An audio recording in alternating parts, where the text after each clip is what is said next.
고린도전서 8장 1절에서 3절 그리고 9절 우리 한번 같이 천천히 읽어보겠습니다. 같이 읽습니다. 우상에게 바친 고기에 대하여 말하겠습니다. 우리는 우리 모두가 지식이 있는 줄로 알고 있습니다. 지식은 사람을 교만하게 하지만 사랑은 덕을 세웁니다. 자기가 무엇을 안다고 생각하는 사람은 아직도 그가 마땅히 알아야 할 방식대로 알지 못하는 사람입니다. 그러나 하나님을 사랑하는 사람은 하나님께서 그를 알아주십니다. 그런데 우상에게 바친 고기를 먹는 일을 두고 말하면 우리가 4절이구나. 9절 같이 읽습니다. 그러나 여러분에게 있는 이 자유가 약한 사람들에게 걸림돌이 되지 않도록 조심하십시오. 아멘.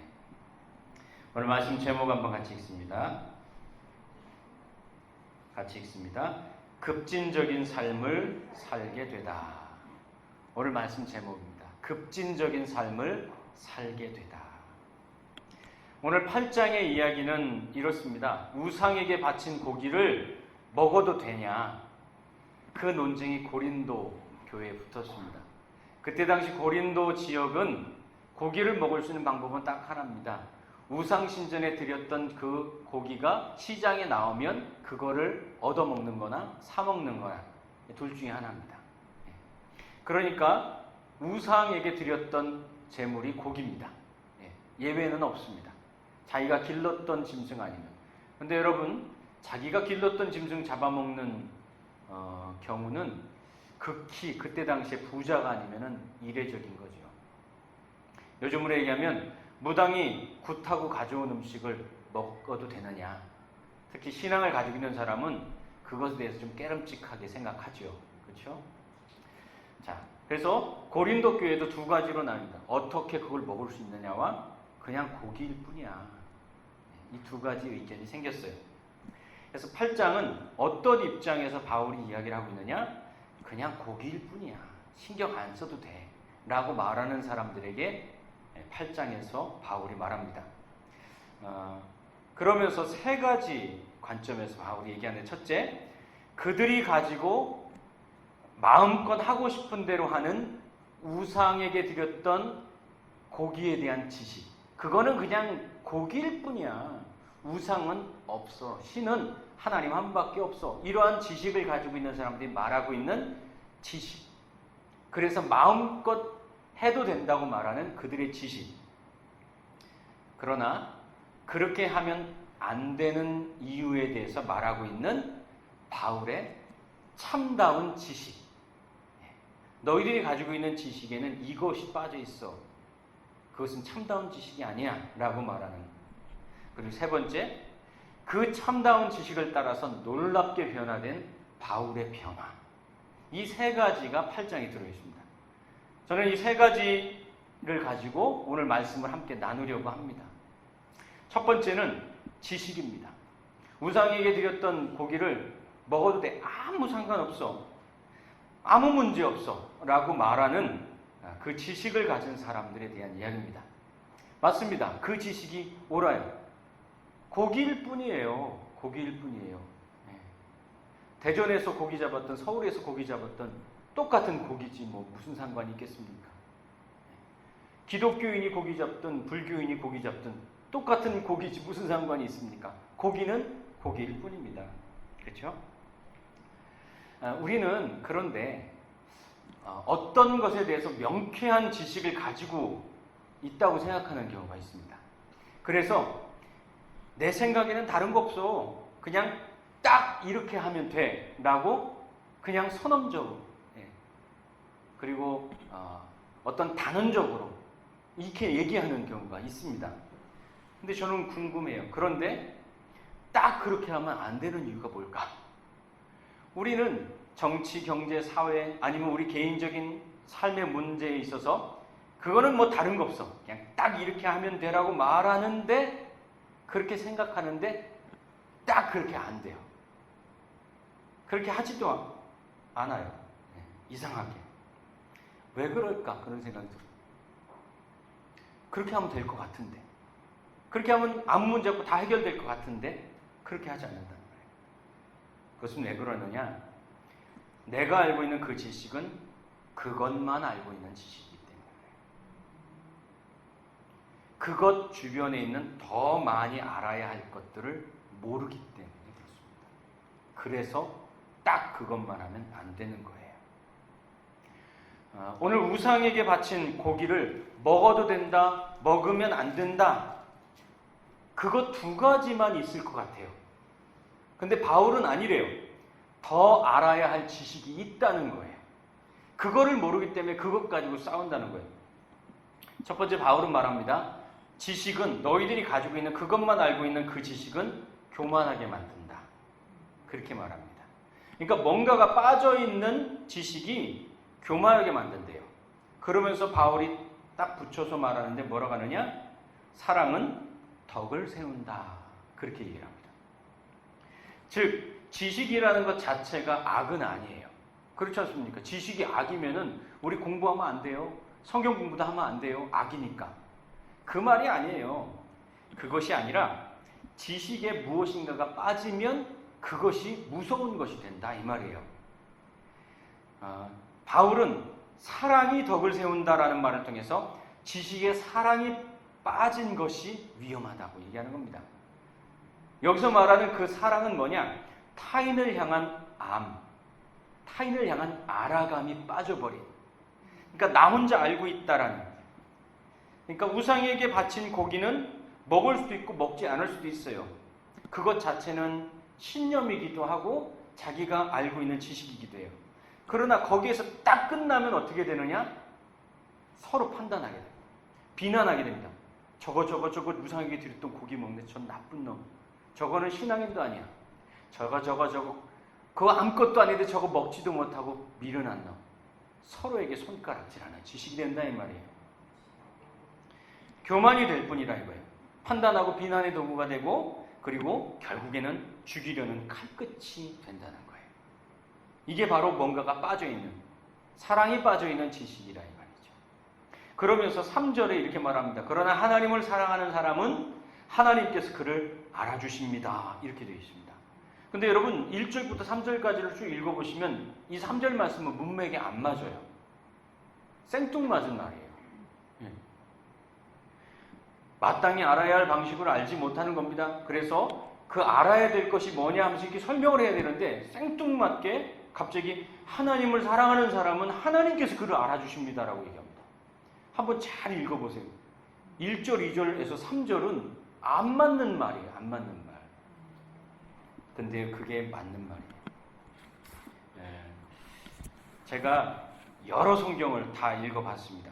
도대체 왜 이렇게 말했을까? 근데 한 성경에서 이렇게 말하더라고요. 그러나 누가 하나님을 사랑한다면 이 사람은 이미 그분께 알려진 것입니다. 이렇게 번역을 했습니다. 여러분, 우리의 지식이 하나님을 아는 것에서는 언제나 작은 겁니다. 여러분, 하나님을 아는 분들이죠. 근데 얼마나 알고 계십니까? 얼만큼 공부하면 하나님을 많이 안다고 말할 수 있을까요? 제가 여러분보다 신학 공부를 더 했습니다. 그러면 하나님을 제가 더 많이 아는 건가요? 아니요, 그렇지 않을 수 있어요. 여기에는 서로 다른 신앙의 연배가 있습니다. 어떤 분은 평생을 신앙생활하는 사람이 있습니다. 그러나 지금 얼마 전에 예수를 믿고 신앙생활하는 사람이 있을 수 있습니다. 그러면 오래 신앙생활한 그분이 하나님을 더 많이 아는 걸까요? 지식적으로 그럴 수 있습니다. 그러나 하나님 앞에서는 그 지식은 언제나 작은 거예요. 에게 도토리 키재기네. 하나님이 그러실 겁니다. 너 아직 나 알려면 멀었어. 하나님을 안다는 지식은 어떻게 비교할 수 있느냐? 여러분이 우주를 아십니까? 라고 물으면 됩니다. 여러분 우주의 크기를 가늠할 수 있나요? 빛의 속도로 몇백만, 이거는 뭐 말할 수 끝이 없는 공간입니다. 우주의 끝이 이렇게 그 우주 과학자들이 이렇게 그림으로 했더라고요. 근데 우리가 관측할 수 있는 데까지예요. 그 다음부터는 별이 없는 공간이에요. 그냥 어두운 공간. 그것도 몰라. 그러니까 이 우주가 얼마나 큰지 알 수 없어요.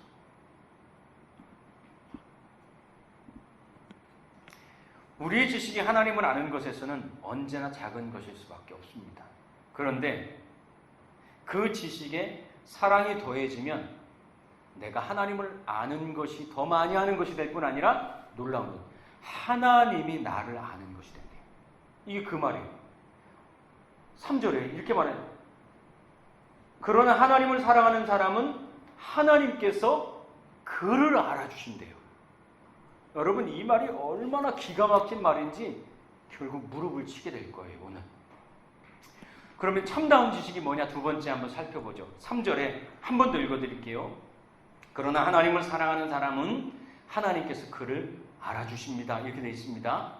여러분, 지식이라고 하면 우리는 어떻게 생각하느냐? 내가 아는 것이라고 생각합니다. 내가 지금 가지고 있는 것. 저는 대학교도 나왔고 대학원도 나왔습니다. 그래서 그만큼 배운 것이 제 지식이라고 생각합니다. 그래서 많이 가지고 있다고 생각합니다. 지식을 사랑하는 사람들을 소피스트, 철학자들이라고 얘기합니다. 그래서 그들의 질문은 뭐냐? 나는 누구인가? 이게 그들의 질문입니다. 근데 아직도 답을 찾지 못해요. 예. 여긴가 보다 하니까 여기가 아닌가 보다 이렇게 됩니다. 답을 알 수 없어요. 우리가 지식에 대해서 한 가지 편견을 발견하게 됩니다. 오늘 이 말씀에서. 성경은 알아가면 알아갈수록 놀라운 것 같아요. 우리는 지식이 내가 알아야 한다. 내가 아는 것이 지식이다. 내가 더 많이 알수록 완벽해진다라고 지식을 정의해요. 그런데 오늘 3절 말씀은 뭐라고 하느냐? 하나님이 너를 아신다라고 말해요. 이게 참다운 지식이래요. 내가 하나님을 얼마나 아느냐? 그것은 작아요. 근데 하나님이 너를 안다. 이게 참다운 지식이래요. 역설이에요. 내가 하나님 아는 것은 도토리 키재기인데 하나님이 나를 아는 것이 훨씬 더 중요하대요. 성경에 그럽니다. 주님, 내가 이거 했고 저거 했고 기적했고 뭐 했고 주여 주여 주님의 이름 내가 알고 있습니다. 근데 주님이 말합니다. 난 또 도통 모르겠네. 또 어디 사는 누구냐? 모르겠다고 얘기를 합니다. 내가 아무리 하나님을 안다고 해도 하나님이 나를 모른다고 하면 그거 참다운 지식 아닌 거예요. 지식이 아닌 거죠. 그런데 하나님이 나를 아시는 방법이 뭐냐? 사랑이래요. 사랑.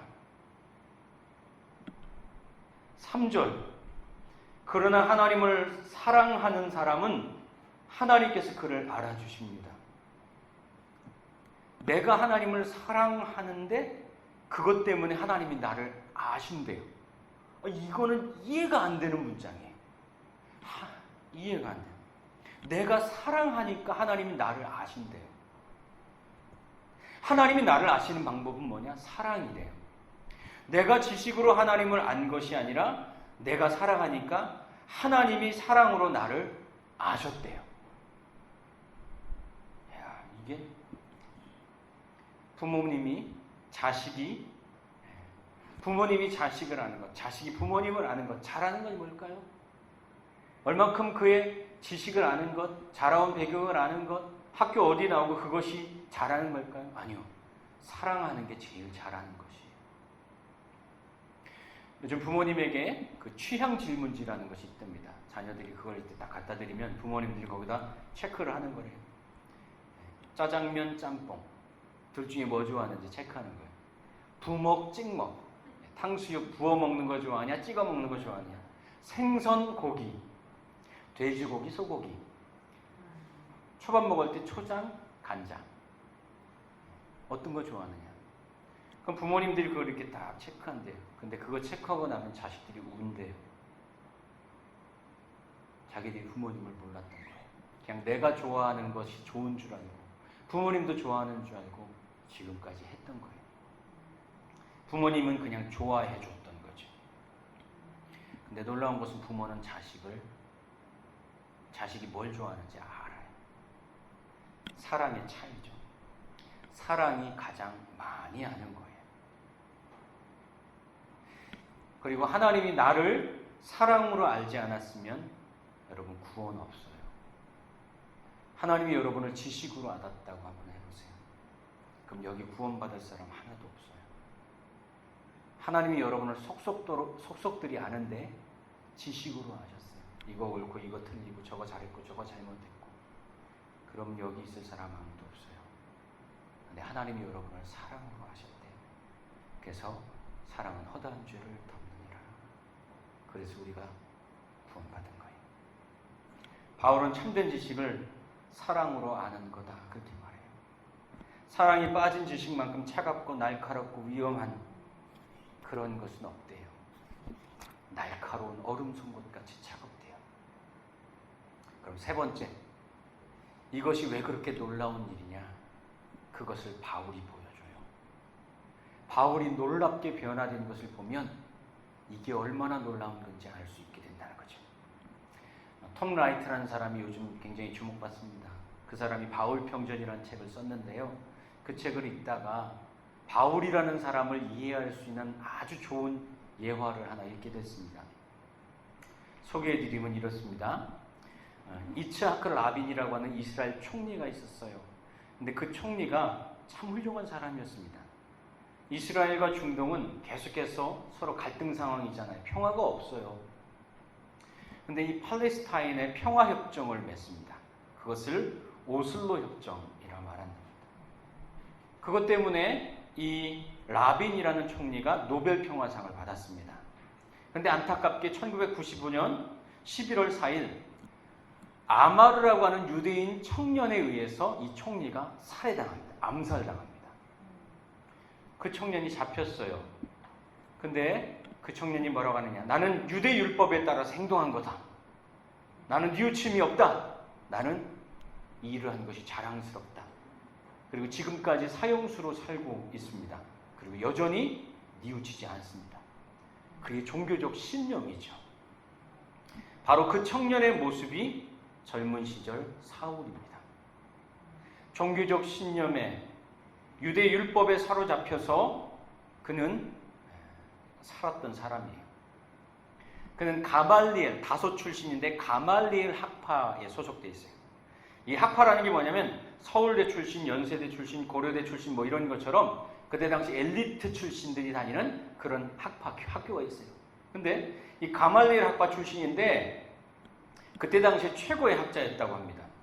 근데 이것은 좀 온건주의적인 율법주의를 지향했대요. 그래서 서로 상관하지 말고 각자 좋은 대로 그렇게 살아가는 것이 좋다. 이게 온건한 율법주의랍니다. 그런데 이 사울은 가말리엘 학파에서 가말리엘에게 배웠는데 샴마이 학파 쪽에 서게 됩니다.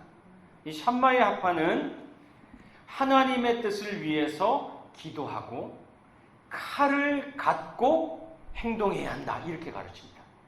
하나님을 위해 기도하는 것 좋지요. 행동하는 것도 너무나 중요한 거죠. 근데 무엇을 가지고 하느냐?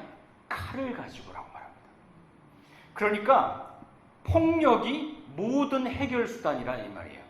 그래서 극단적인 율법주의를 추종하게 되는 거죠. 그래서 이 사울이 예수 믿는 사람들을 죽이기 시작하는 첫 번째 누굴 죽입니까? 스데반 집사. 그가 돌로 맞아 죽는, 비오듯 쏟아지는 돌 앞에 서서 죽을 때에 사울이 마땅하게 여깁니다. 그리고 사도행전에서 이렇게 말합니다. 그것이 그의 의로 여겨졌다. 자랑으로 여겨졌다. 이렇게 말을 하고 있어요. 요즘으로 말하면 사울은 IS 이슬람 극단주의자. 그거와 똑같았던 거죠. 그의 믿음은 뭐냐? 하나님을 위해서 기꺼이 죽여라. 이게 사울의 믿음이었습니다. 사울의 믿음이었습니다. 그런데 그가 지금 사랑을 얘기하고 있어요. 8장에서 하나님은 우리를 사랑으로 알아주신다. 그렇게 말하고 있는 거예요. 우상의 제물 앞에서 그것을 먹어야 되냐 먹지 말아야 되느냐 고민하는 사람들, 약한 사람들을 너희들이 사랑의 눈으로 봐라. 이렇게 얘기를 하고 있는 거예요. 그들을 위해서 나는 그들이 시험에 든다면 우상에게 드린 고기 평생 난 먹지 않을 거다. 이 사랑으로 얘기한다는 말이죠. 사랑을 부르짖어요. 여러분, 가장 급진적인 변화 아닙니까? 정말 놀라운 변화 아닙니까? 인간이 바뀌었어요. 여러분, 인간이 바뀌는 게 얼마나 어려운 건지 아십니까? 하나님을 위해서 죽여라 라고 얘기했던 이 사람이 바뀌었어요. 사랑을 부르짖고 있어요. 파격적이고 놀라운 변화가 일어났습니다. 왜요? 만남 때문에. 만남. 다메섹에서 누굴 만났어요. 예수를 만났단 말이에요. 근데 그 예수는 어떤 분이었느냐? 하나님을 위해서 기꺼이 죽여라 라고 신념을 가지고 살아왔던 그 사울 앞에 하나님을 위해서 기꺼이 죽다 그리고 다시 살다를 보여준 분이 예수예요. 하나님을 정말 사랑하신 거죠.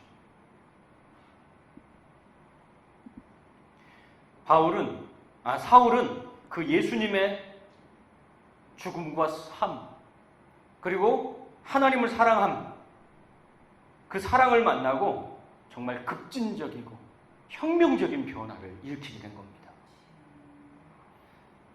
공동번역에서 이렇게 쓰고 있습니다. 2절을 보면은 바울이 이렇게 말합니다. 지식은 사람을 교만하게 만듭니다. 사람을 향상시켜주는 것은 사랑입니다. 자기가 무엇을 좀 안다고 생각하는 사람이 있다면 그는 마땅히 알아야 할 것을 아직 알지 못하고 있는 것입니다. 여러분, 바울의 이 말이 느껴지지 않습니까? 뭘 알고 있다고 생각하고 믿고 있는 그 사람들은 아무것도 모르고 있는 사람이에요. 마땅히 알아야 될 그것을 모른다는 거예요. 예수 잘 믿는다고 열심을 내고 뛰쳐나가고 그러는데 아무것도 모르고 하는 거라는 거예요. 그 안에 사랑이 없다 이 말이에요. 바울이 그 말하고 있는 겁니다. 우리가 가장 크게 착각하고 있는 것, 한국교회가 뒤틀어진 것, 그것이 바로 이 지점입니다. 제가 굉장히 마음이 무겁다고 했습니다. 슬펐다고 했습니다. 어제 잠이 오질 않더라고요. 너무 고통스럽습니다. 사실 이렇게까지 제 마음을 얘기하면 이해하실까 모르겠습니다. 한국교회의 종언을 고한 날인 것 같다는 생각이 들 정도로 너무나 괴로웠습니다. 광화문에서 이제 집회도 했죠. 그리고 교회에서 100명, 하루에 100명이 넘게 막 확진이 일어나고 있죠. 물론 그들의 잘못도 크지요. 그런데 그들의 잘못에 대해서 교회들이 침묵하고 있어요. 잘못했다고 말하지 않고 교회를 핍박하고 있다고 말하고 있어요. 근데 여러분, 왜 제가 종언이라고 얘기하는 줄 아십니까? 세상 안 믿는 사람들이 교회를 신천지하고 이제 똑같이 보고 있어요. 제가 인터넷 기사에 올라온 댓글들을 살펴봤는데요. 가장 극단적인 댓글이 뭐였는지 아세요? 교회를 불태우고 목사의 목을 잘라버려라. 야, 이 말하기도 참 그렇습니다. 저는요, 예배 드리다가 요즘 두려워요. 혹시 지나가던 사람 누가 돌을 던지고 돌을 집어서 교회에다 던지는 거 아닌가? 저는 진짜로 그렇게 두렵게 느껴져요. 우리가 세상의 빛과 소금이 되어야 된다라고 얘기했어요. 옛날에는 한국 교회를 세상의 빛과 소금이라고 세상 사람들도 인정해 줬어요. 근데 이제는요, 빛과 소금이 아니라 어둠과 곰팡이처럼 봐요. 여러분, 세상 사람들이 그렇게 봐요.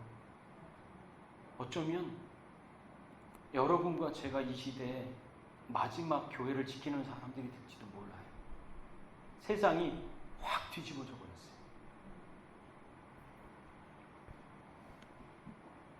너무나 마음이 아프고 또 무겁습니다. 그래서 저는 그런 생각을 합니다.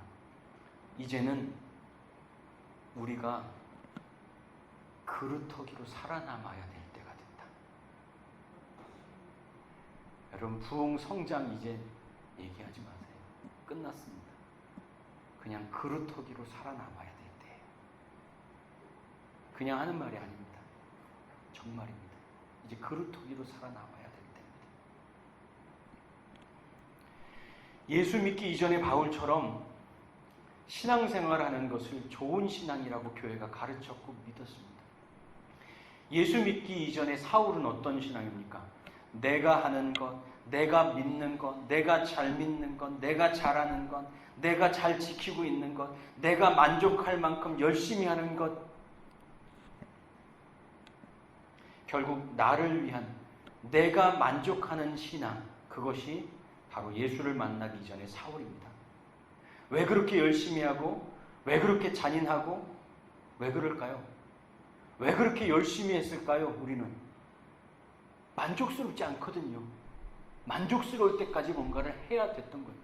여러분, 만족스럽지 않으면 하나님의 영광이 아니에요? 하나님이 기뻐하면 되지 않아요? 내가 만족스럽지 않고 내가 손해보고, 아니면 때로는 내가 욕을 먹는 것 같아도 하나님이 영광 받으시면 되지 않아요? 그런데 내가 만족해야만 옳은 신앙이라고 자기 지식에 갇혀버린 거죠. 옳고 그름의 기준이 내가 만족하면 옳은 거고, 내가 만족하지 않으면 틀린 것이 된 거예요. 그런 것이 된 거예요. 이게 예수 믿기 이전의 바울의 신앙이었어요. 사울의 신앙이었어요. 그런데 그가 예수 만나고 변했어요. 그래서 고린도전서 읽으면서 여러분 잘 보세요.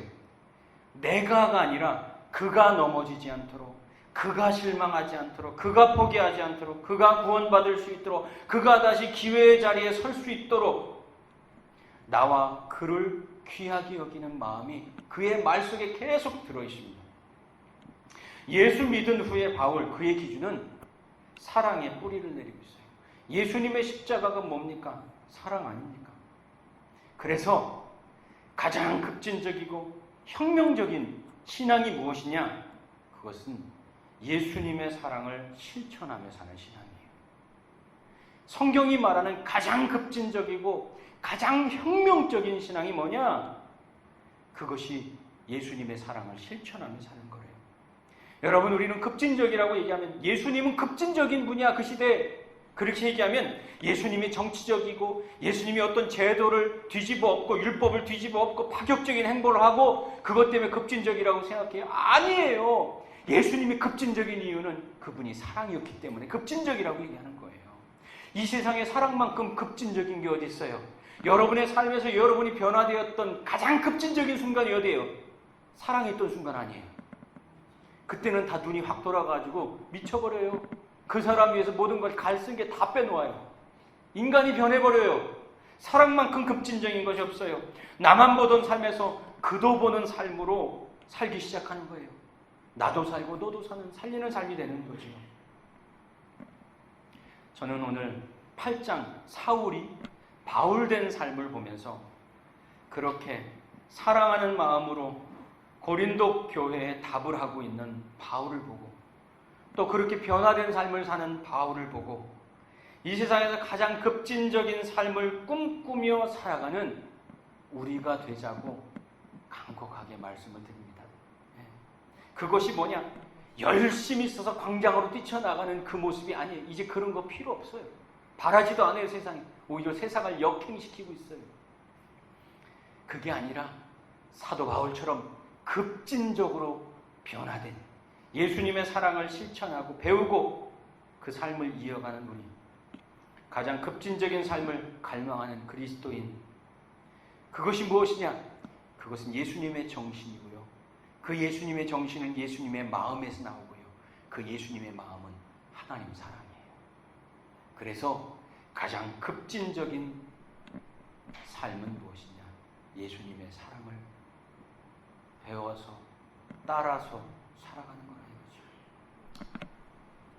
정말 마지막 때인 것 같습니다. 여러분, 여러분의 삶이 예수님의 급진적인 삶을 추종하고 배우고 따라가는, 그래서 바울이 확 바뀌어버린 것처럼 우리의 삶이 살아갔으면 좋겠습니다.